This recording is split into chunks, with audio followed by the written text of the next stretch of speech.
In the vastness of the cosmos, there must be other civilizations far older and more advanced than ours. So shouldn't we have been visited? Shouldn't there be every now and then alien ships in the skies of Earth? There's nothing impossible in this idea, and no one would be happier than me if we were being visited. But has it happened in fact? What counts is not what sounds plausible, not what we'd like to believe, not what one or two witnesses claim, but only what is supported by hard evidence, rigorously and skeptically examined. Extraordinary claims require extraordinary evidence. Since 1947, there have been hundreds of thousands of reports of UFOs, unidentified flying objects. This subject has more, I think, to do with religion and superstition than with science. Let's consider one of the most famous accounts of a supposed encounter with alien beings. On September 19, 1961, an American couple were driving home through New Hampshire. What's the matter, Chelsea? They were returning along a lonely road late at night from a vacation in Canada. Remember, we have only their word for what happened next.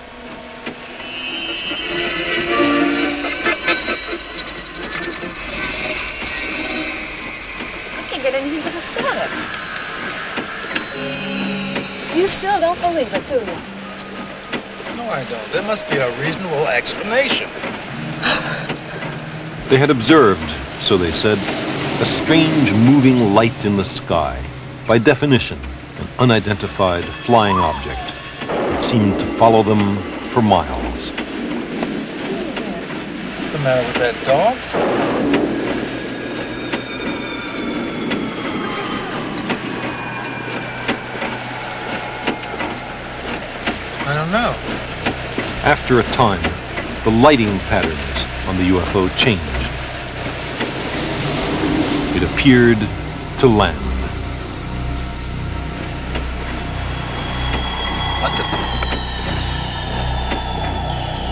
It blocked the road, preventing them from driving on.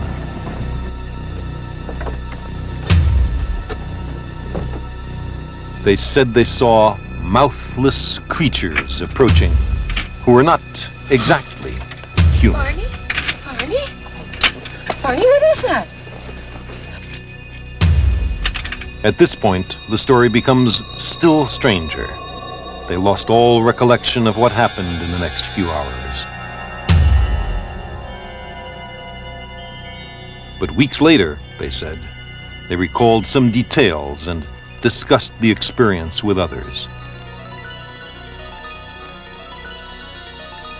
26 months later, under hypnosis, they reported that a UFO had landed and that the crew had emerged.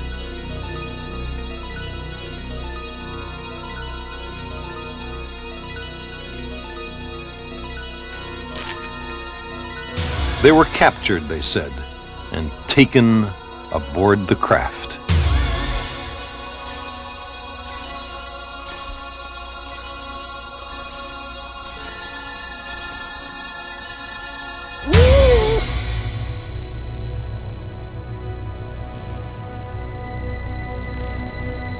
That was the story told by Betty and Barney Hill. Virtually all scientists who've studied it are skeptical.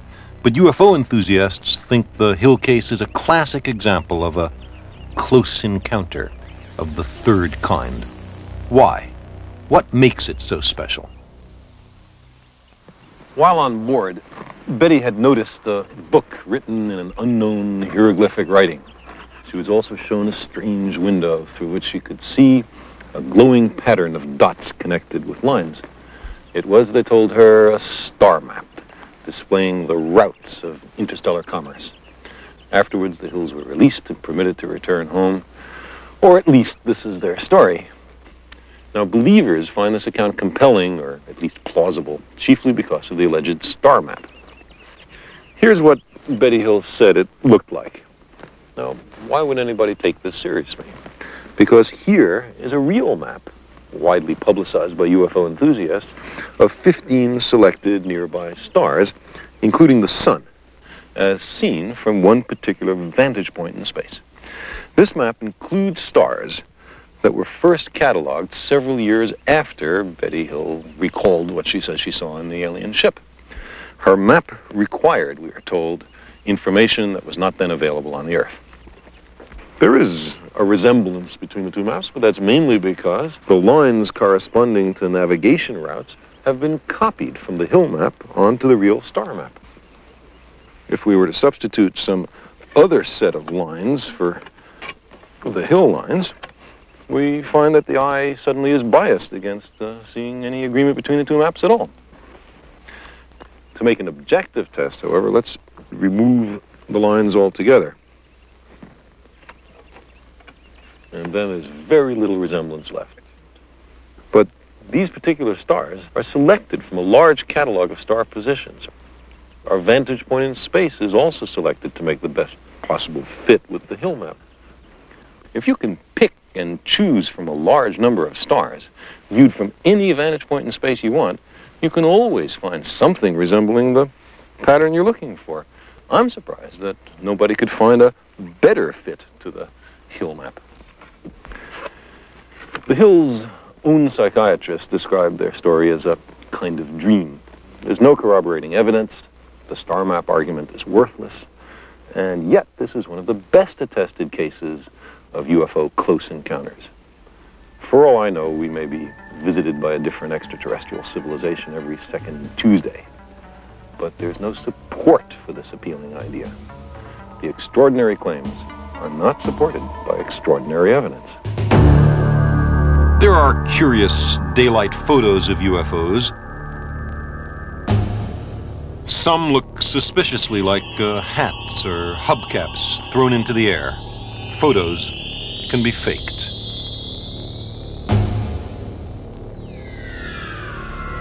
More common are unidentified lights at night. They're often aircraft, but if we can't identify a light, that doesn't make it a spaceship.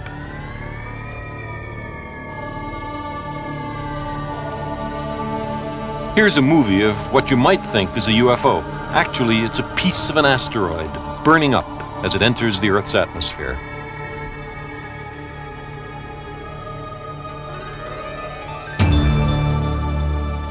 Most reports of unidentified flying objects turn out to be something else, like the refracted image of a bright planet or the re-entry of an artificial satellite. Some are psychological aberrations, some are hoaxes. Never is there any compelling physical evidence, a detailed close-up photograph of a strange spacecraft or a small device of extraterrestrial manufacture, or a book written in alien hieroglyphics. Never. There are reports of such things, but never the things themselves.